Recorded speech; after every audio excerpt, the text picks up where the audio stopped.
1, 2, 3. While our weekly shows are edited to time for broadcast on public TV and community radio, we offer to our members and podcast subscribers the full uncut conversation. The following is from our episode featuring National Book Award winner Jacqueline Woodson and Emmy-nominated producer and director Catherine Gund. Together, they produced the new film Meanwhile that asks, how do you keep breathing amidst the chaos? These audio exclusives are made possible thanks to our member supporters.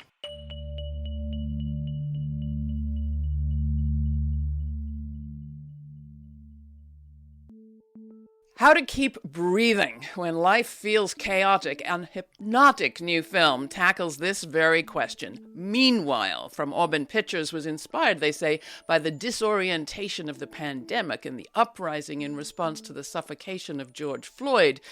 But it speaks perfectly to many of the feelings that I, for one, am experiencing right now. Meanwhile, the film was produced and directed by Emmy-nominated and Academy shortlisted producer and director Catherine Gund. It's written and narrated by New York Times bestseller and National Book Award winner Jacqueline Woodson. It follows artists working through questions of race, political violence, resistance, and identity, all the while centering breath as a symbol of resilience and liberation. It's not a love letter to this country, says Woodson, but rather to us inside this country. We see us, we love us, we make eye contact and nod to us. Gunn's most recent film was Paint Me a Road Out of Here, about the work of the late great painter Faith Ringgold. Woodson's many books include the aforementioned National Book Award winner Brown Girl Dreaming and many more. Meanwhile, also features a dreamy soundscape by Meshell Ndegeocello. It is currently screening in festivals and theaters all across the country, and I am very glad it has brought Catherine and Jacqueline to our show. Hi, both. Glad to see you. Hi, Laura. Hey, It's great to good be to with be you. here. I was talking with a friend recently and I said, life feels like it's both heavy and deep and there's just so much of it right now. How are you feeling? How are you getting by, Catherine? Oh my God, how am I getting by? I think I'm still focusing, just like in Meanwhile, on artists who give us a sense of a future, who give us a sense of something that doesn't exist now that we have to work towards. I think I can't fall into the pessimism. I have 4 kids in their 20s. It's really important that they know that they have what they need to keep going and that they need to gather, that they need to, talk amongst themselves, that they need to make things, that they need to let themselves hope and dream, which is really hard when it feels like at every turn you're thwarted in any idea you might have about what is right and good in the world. And what about you? How are you handling life, Jacqueline? And you have kids too. Yep, same. I mean, I'm on the same page with Catherine. It's definitely struggle mode for all of us, and my kids are, teen and 20 something. And it's the same thing. I think it's really important that we be intentional about gathering off screen. So try to do that. Try to continue to make art. I mean, I think art is the thing that has saved us in the past. And I think I know it's the reason why folks are coming for it, because it is salvation for so many and also a pathway, right? It shows possibility, and people are really scared about that when they're trying to kill us. Now, I should say for the audience and viewing and listening that we all know each other. We are friends. We have been in each other's lives for many years. And Catherine, you've even made an extraordinarily wonderful documentary about my beloved partner, Elizabeth Streb. You've been following artists like her and others for years. This film, though, feels like a huge departure stylistically. You call it a docu-poem in 6 verses. What do you mean by that? It is a huge departure, and I think the Times demanded it. But, to your earlier point and what Jackie was saying, to me, it creates a community of care without us even thinking we're setting out to do that. We were, actually, Meshell and I were at Sundance in 2020, and Meshell said, we got to work together. And we were thinking, what are we going to do? And we started working on this project even before Jackie came on. And then Jackie just literally one day I was telling her about it and she's like, and here, this is a group that needs to work on these ideas together and produce together. And honestly, she and I have been making things, for 40 The years. 90s.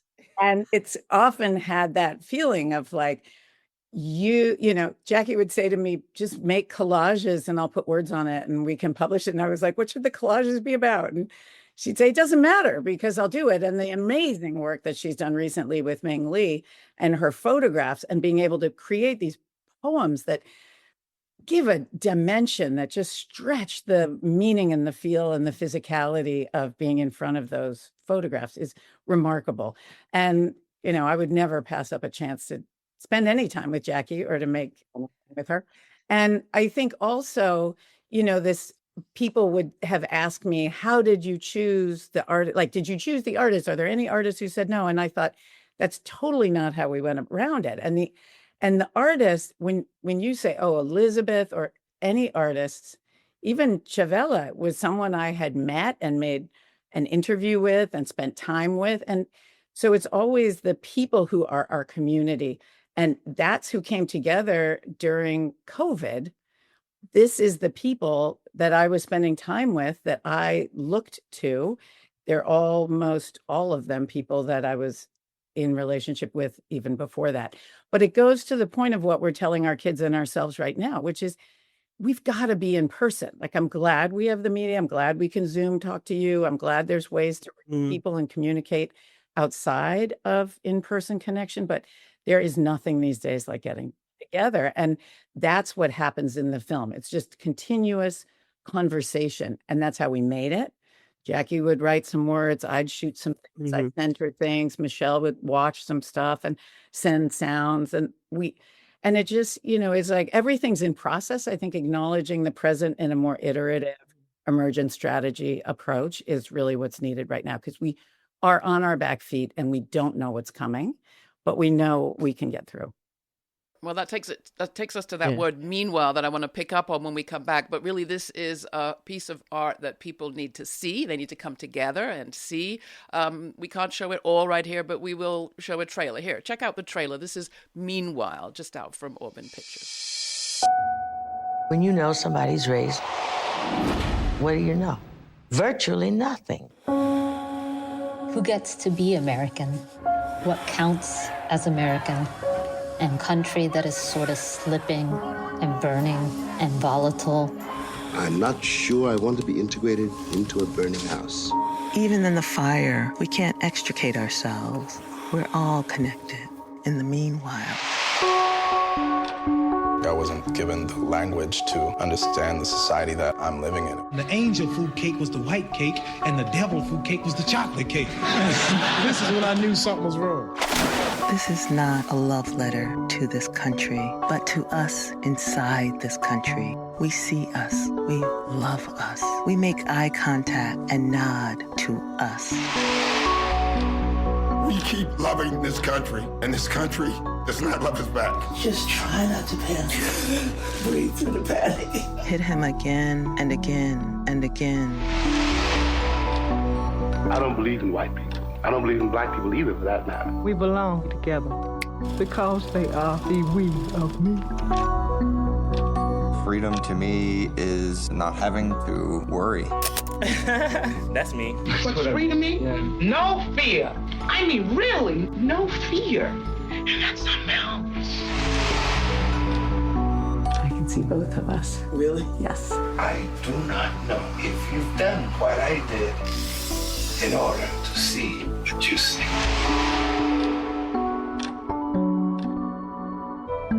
And we keep on keeping on in all the ways and always.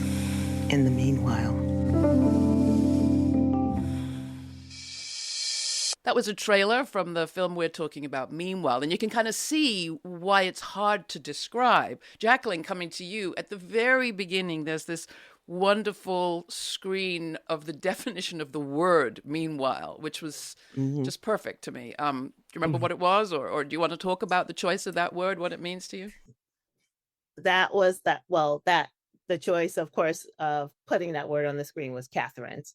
And, for me, the whole film is about that. It's about the conversations we have in the meanwhile, right? It's about all the stuff that continues to keep on keeping on while the world is doing what it's doing. And I think the brilliant thing that Kat brings to this is the fact that it's not what we see on the film on the screen all the time, right? We see these key, very intentional moments, and we're saying, look, all this stuff is happening, and it's going to keep on happening in the same way.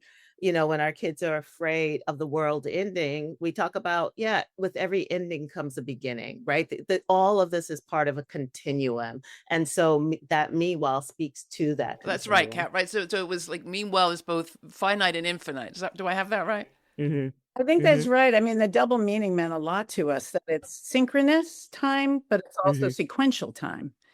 So we can say, meanwhile, while we're talking, other people are doing certain things, but meanwhile, the world will change, or, somebody will make some dinner that will happen after. And I love how Jackie was just describing it, because to me, it's like also not saying we're ever going to necessarily get away from chaos. This is not going to end. Maybe it will someday, but it hasn't. And I think there's enough dynamic and enough history for us to know that the chaos is real. And I love what Natalie Diaz says in the film of, I've kept trying to stay still in the chaos. And then I realized that our natural state is not one of relief. And I think what Jackie and I are doing in the film and in the continuing conversations is saying, we are living in this space, in this kind of a simultaneous, it's not all joy, it's not all violence, but this is what we've got to work with. And if we can reclaim that, embrace that, make it our own, use that as a strategy with other people, then we can continue on. I mentioned at the top that I think in your materials you say it was inspired during the pandemic and the response to the murder of George Floyd. Does it resonate differently with audiences today, or with you today, do you think, Catherine? I think what's been interesting to me is, the responses have been remarkable. It's a different kind of film. It's hard to necessarily get people to go, although I think the trailer, I agree with you. People ask me what it's about and I'll go blah, blah, blah, blah, blah, blah. If I show them the trailer, they're like, I get it. Got it, right. It's like a different kind of film. But if people go, people have been saying, especially the younger people, that it's hard to reckon with COVID. It's the last thing they want to think about, any of us. Nobody's ready for, there are not novels yet coming out that are all about COVID and things like that. But this allows people, I think, to embrace those experiences with some security and protection within a space of safety, within a space of community. I remember one of our interns watched the rough cut and was crying after and said, I just didn't want it to end because I didn't want to be alone again. And yet willing to look at the time of COVID, that extreme isolation, that challenge to everyone's identity, that sense of loss that every single person had lost so much, whatever it was. Some people, it was actual people, but everyone lost things. And I kept saying to the kids, like, just approach people with the notion, the idea, the knowledge that they have lost something. And we need to treat each other that way, like, oh, right.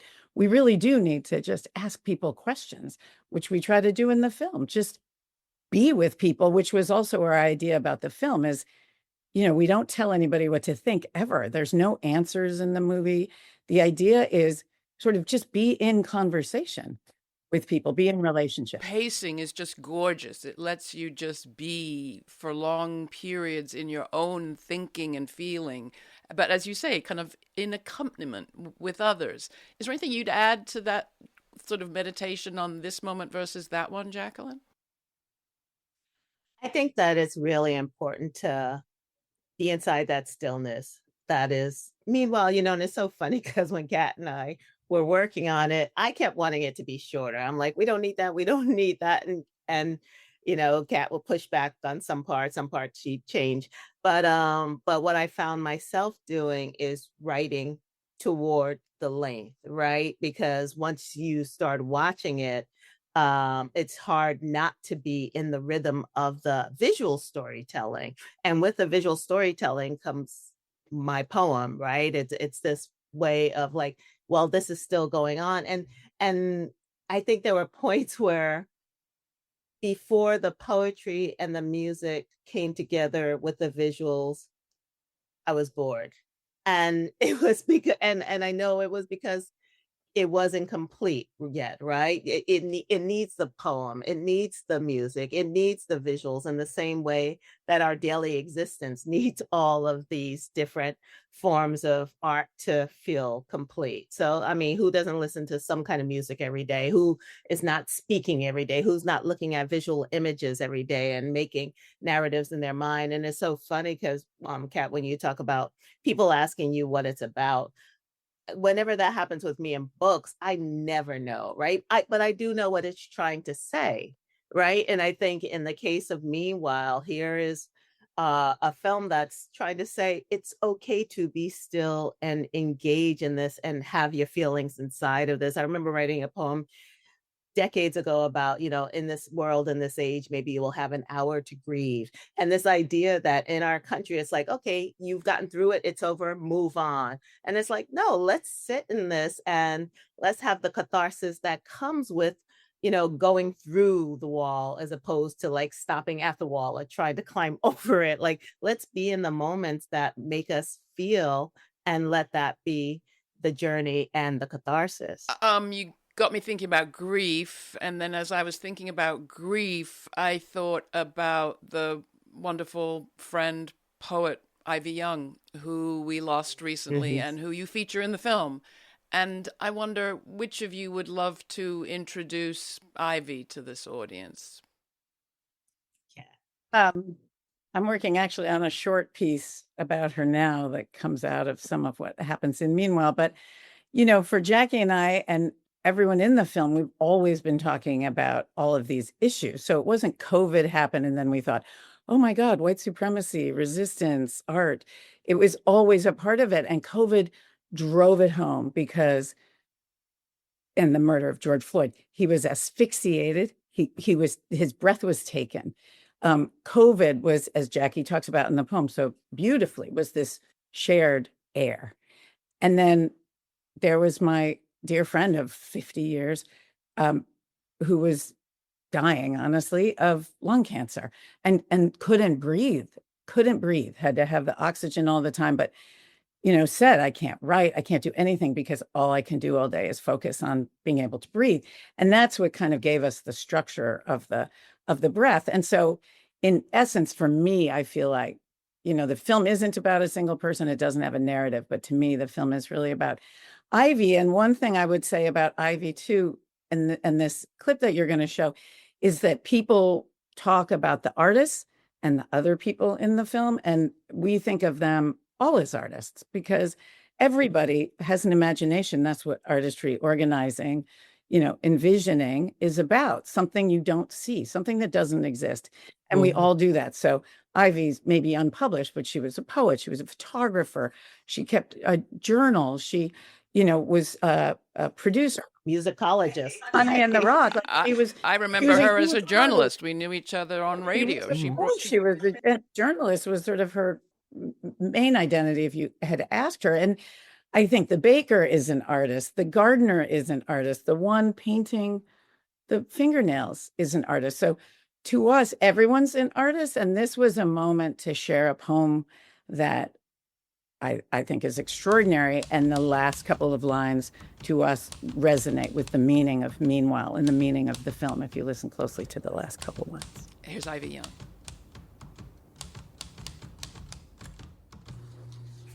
That was my first published work, my first published poem.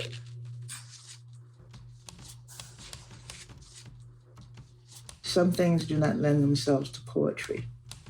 Certain acts of God, certain ungodly acts.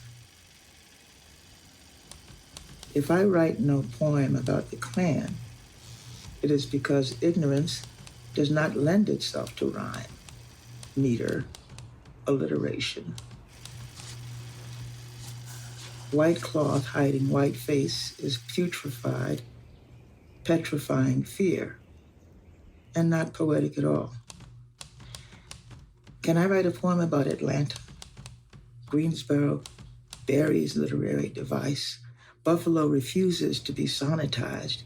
Even free verse cannot contain Miami. That was Ivy Young in the film Meanwhile, which we're talking about with its makers, Catherine Gund and Jacqueline Woodson. Hello, dear listeners, it's Laura. For 135 years, workers around the world have taken to the streets on May 1st to stand up against exploitation and fight for fair treatment and justice. In that spirit, we continue to dedicate ourselves to reporting on resistance, especially to fascism. We've hit the road running, reporting first and early on Bernie Sanders' Fighting Oligarchy tour, and in our report from Selma on the African-American experience of fascism in the USA. We're committed to following the story and going where the important action and wisdom is, but we can't do it without your help, which is why we've launched the Laura Flanders and Friends Resistance Reporting Fund, and it's why we're asking our viewers and listeners like you to contribute to it. We are non-commercial and advertising-free. We're beholden to no party or corporation. But that freedom comes at a price. If you're able to help us pay for the time and labor and concrete costs that are associated with real reporting, please do it. Make a one-time donation or make it monthly. And in so doing, you'll be helping to keep us on the air and free for all in these dangerous, difficult, important times. All the details are at lauraflanders.org/donate. Thanks for being part of our community. Jacqueline, coming back to you, and maybe I'm staying with this grief question for a moment. I've been asking recently, what's helping? I'm asking people, what's helping them in this moment? What's helping you? What's helping you continue to do your work, continue to look forward as you do? Always there's the balm of writing. I'm working on a novel now that takes place in the 80s, which feels like an easier time, which is ridiculous because it's going through, the Bush administration, HIV and all of that. And all of that feels like a long time ago, right? But I think for us coming from from one devastation to another devastation to another devastation, and the kind of trauma, the remembered trauma of the devastations is something that for me, writing it down and remembering it and knowing that I got through that helps a lot. Also, dinner with friends is with friends, as cliched as it sounds. It's just that idea of gathering off of social media, off of places where we feel like we're speaking into the void, right? Like just getting together with people. Laughter, I feel like there's a lot more laughter. Like we find things to laugh about. Kat and I have been sharing pictures of ourselves from decades ago. And, just remembering how happy we were in that time is and that we still exist together, right? Like the fact that even through all of this, we remain intact. We're different and we're living and we're breathing and we're creating art and we're like growing families and finding lots of stuff to find joy in. So that definitely just being very aware of what we're grateful for, what I'm grateful for, keeps me going and still being able to write all these years. You call it a bomb. It's one of the hardest things I know to do. What, writing?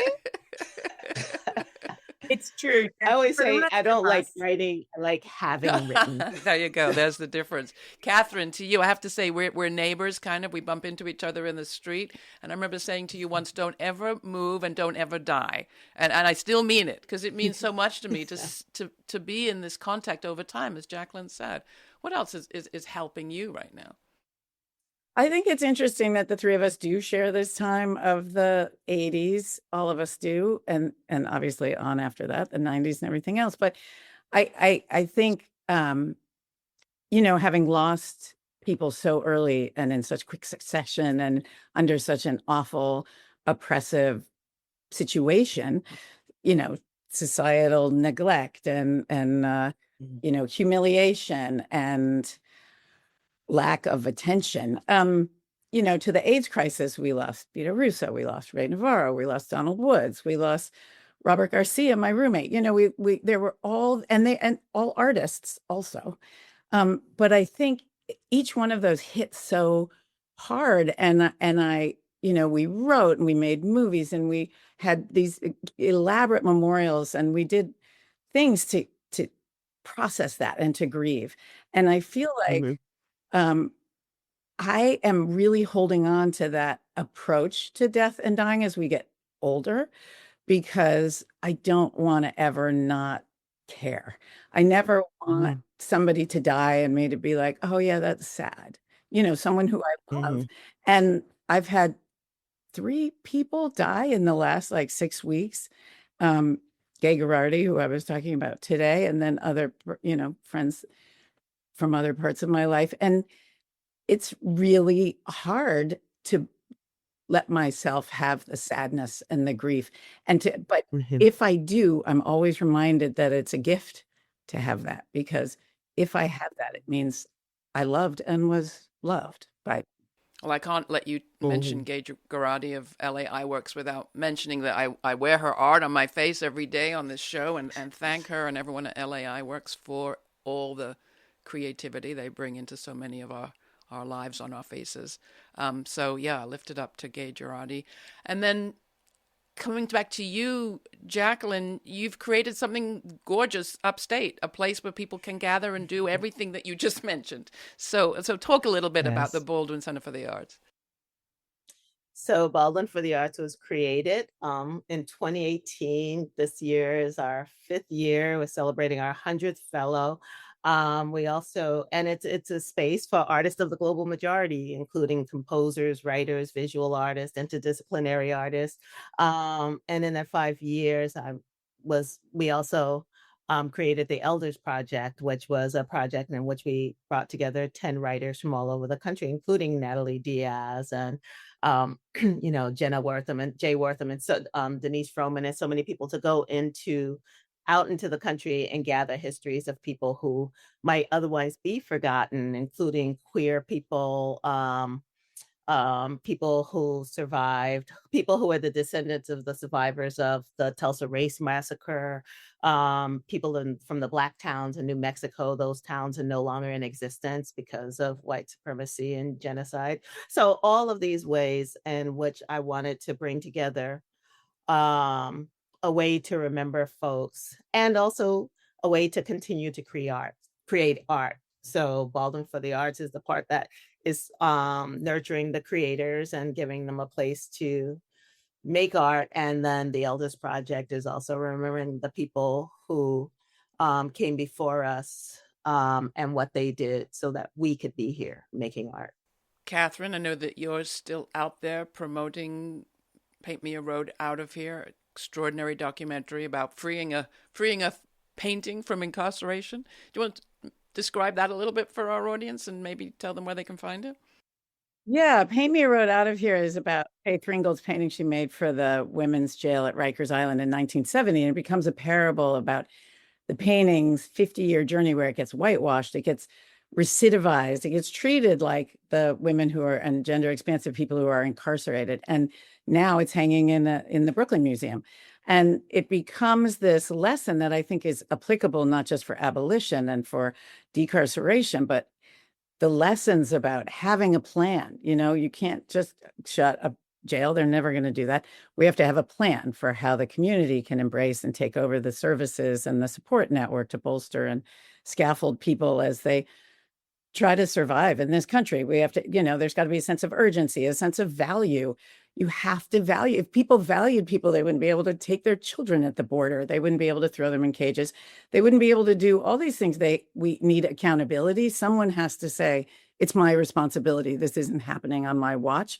And then the last one is community, which I think we've talked about a lot here, which is not just gathering and getting us and people we know and like together, but acknowledging that all kinds of people have a role. And in getting the painting out, the mayor's office was involved, the philanthropists were involved, the artists, the activists, everybody had a role, the prison, the commissioner of the jail. And we worked together and people sort of brought the part they knew and that they could do. And that's how we change it. We're never going to make any of these changes otherwise. And, one of the beautiful connections, I think, between all of our work, and I love actually that you invoked Baldwin and obviously Jackie's writing, my other movies, but is that they're all connected by our own, people will call it now interdisciplinary or whatever it is, but by our approach, which is so creative and so present that we'll use anything as a tool. Maybe today it's writing, maybe, it's a film, maybe it's starting this incredible space. But, Ivy, for example, when Ivy died, she gave me all of her archives for me to place at an archive so her legacy would carry on. And she gave me everything. So she gave me her fishing equipment, her cameras and golf clubs, which I proceeded to give to a different friend of hers. And she gave me all her books and records. And I immediately called Jackie and said, this is an incredible book collection. Like, you're developing this library with your book collection, because Jackie's is remarkable. The books that she's collected and kept, in addition to the ones she's written, being on juries and just being an avid reader. And there's just stacks in her house all the time. And so we arranged for Ivy's books to go to Baldwin so that it would continue. They could live on as a collection, as a meaningful focus on, Sweet Honey and the musicology, but also her African liberation. She was a communist. She has all these incredible books, not just Line of March, but books about, different countries and the fights for liberation and freedom in Africa.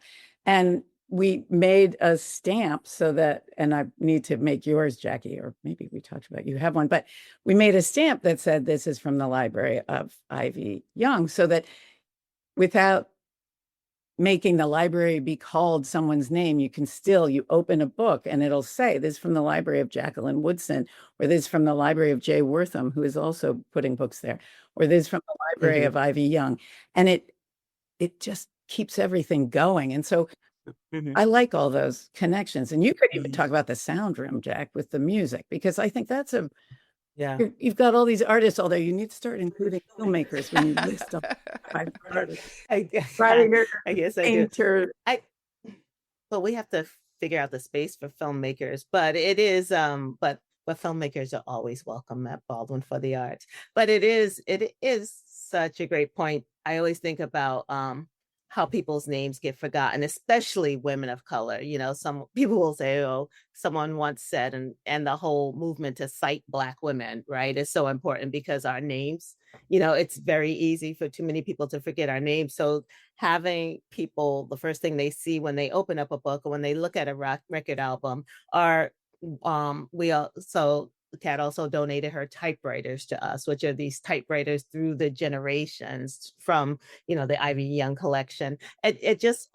For me, it summons the ancestor, just saying their name is a way of bringing them into the It's so interesting that we're talking about archives and libraries. I was just in the UK, and you all know I left the UK at the age of 18, partly because of the kind of ossified nature of UK society. Everything has to be hundreds of years old, and people can trace their lineages back to aristocrats that did terrible things, and they're very proud of that. So I left all of that for the kind of make the world afresh sort of attitude of the US. And I have to say, going back there recently, I went to an archive, a sort of lefty archive of all sorts of records. It's a reading room called the Mayday Rooms. And there was something so refreshing and kind of comforting about touching these artifacts that had been around for so long. And it made me really think about, how do we carry the ancestors, the sense of history, continuity, our chapter's not written yet, with the desire for change and rupture and break with some things. And I wonder, how you think about that, Jacqueline, the sort of continuity and change together in the same moment. It's very Zen, I guess. Mm-hmm. It's interesting that you talk about the ephemera, because, being able to touch, when we were working on the Elders Project, there was one thing that we discussed a lot, was gathering the ephemera of the people whose oral histories we were telling. And how do you do that without being extractive, right? Because this is their stuff. And so we ended up taking photographs of lots of stuff. And of course they get to keep it, and also paying them for their stories, because it was many, many hours of interviewing. But I do think that it's so important, especially now in this era of attempted erasure of our histories, to know that this was true, that these people actually live, and to hear the stories when we think of the oral histories that were put together. I'm gonna completely blank. Help me out, y'all. The 1940s. Folkways Project. No, before Folkways, back in was it maybe it was the Folkways Project. Well, anyway, when they were gathering stories of African Americans, a lot of them had been enslaved. To hear those people their actual voice telling their story, and now later on, now with the Elders Project, to see the actual photos of those people in their daily lives, no one can say this was not true. So that's what's so important to me, is to have something that we can hold on to in a way and say, no, here is the actual truth, and we have proof of it, because there is such an intentional move to get rid of everything that from the past that meant something to so many of us. It's so interesting what your film has done, the two of you, because look at the conversation it's engendered even just here, how many places we've gone, how many names we've invoked, and that word ephemera, exactly what I was searching for. It does spark one's thinking in a way that a typical linear doc wouldn't, and I thank you so much for it. And Meshell Ndegeocello, whose musical score definitely contributes to the mood and drives the film. I'm going to ask the two of you the question I ask all our guests. Take it where you will. And that is really what you think the story will be that the future librarians and doc makers, writers and filmmakers, what do you think the story will be that the future tells of now? Catherine? It's an interesting question. I could think about that for a while before I answer, but the first thing that comes to mind is just what Jackie was actually alluding to. That is, in all of the erasure, there's so many archives and history that has already been erased that isn't here, that we don't have access to. And my belief is that every film is an archive that we are recreating in a way, not even recreating, because it's never a direct correlation from something that happened or a person being able to say, okay, this is the person or this is how it happened, but being able to take what we need from it to use for the future. So I think artists are always doing that, which is everything we create, it may be new, but it's got everything else behind it. And that's also why in the film we talk about it, identity as being an experience and not being a fixed matter. It doesn't mean anything, as Toni Morrison says in a very more general way, and we try to get more specific with it, is, what do you know if you know my race? You don't know anything. And that goes for, what do you can look at me like, oh, tall, whatever age you think I am, maybe a woman, queer, white person. Like, what do you know about that? Nothing. Like, you don't know until you actually talk and listen to people. And I think that's part of what people like about the film, is there all these voices. We didn't sit around and say, okay, let's make sure we have queer people and let's make sure we have Native American people. It was just, who's in there? Who are you listening to? And that's why we like people to come to the movie. Like, if you start listening now, there's all kinds of people you'll hear that maybe you didn't know about at all, who aren't even here anymore, but are living maybe through other people whose archives and lives weren't organized, protected, given, access to, who have been summarily erased. And then on top of this, right now, they are literally trying to get rid of our archives, trying to get rid of, someone said to me the other day, they used to not let us learn to read. Now they don't even want us to know that they didn't used to allow us to read. It's like getting rid of the stuff we do need from the past to help us move forward. I wonder if it will also encourage people to look around and say, who are the artists working where I am, etc. But Jacqueline, that same question, the story the future will tell of now, what do you think? It's interesting because I think first of that beautiful shot of James Baldwin at the window in his underwear. And we think we know Baldwin, right? And we don't know Baldwin in his underwear at the window. And, and his voice in that moment. I think of I think it depends on who the future is, right? Who are the teachers and librarians telling the story, right? Who has survived to tell the story, and what oral histories have survived to tell the story? Because I do think it's so important to go back to oral history, especially for people who have historically been faced with the attempted erasure. In this case, I'm thinking African Americans who started out with oral history for the reason Catherine talks about, of not being allowed to read or write, but wanting to pass history down. And when they take our books away, they can't take our story away.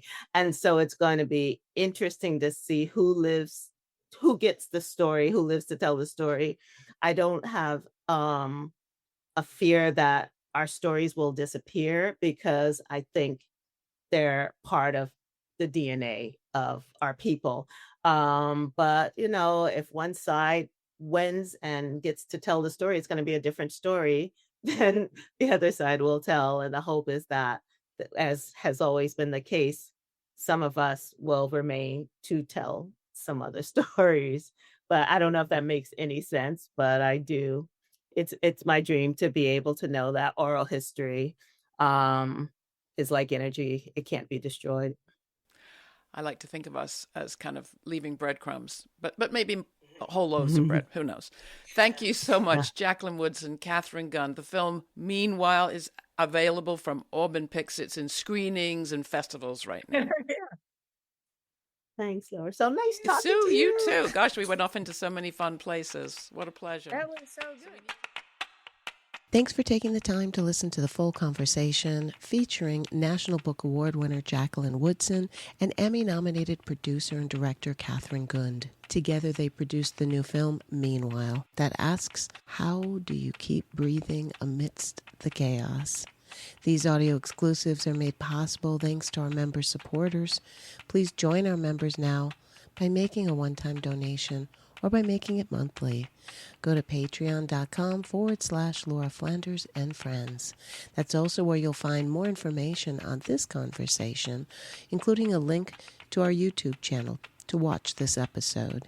That's all posted in our episode notes. Again, that's at patreon.com/Laura Flanders and Friends. And thanks again to all our member supporters.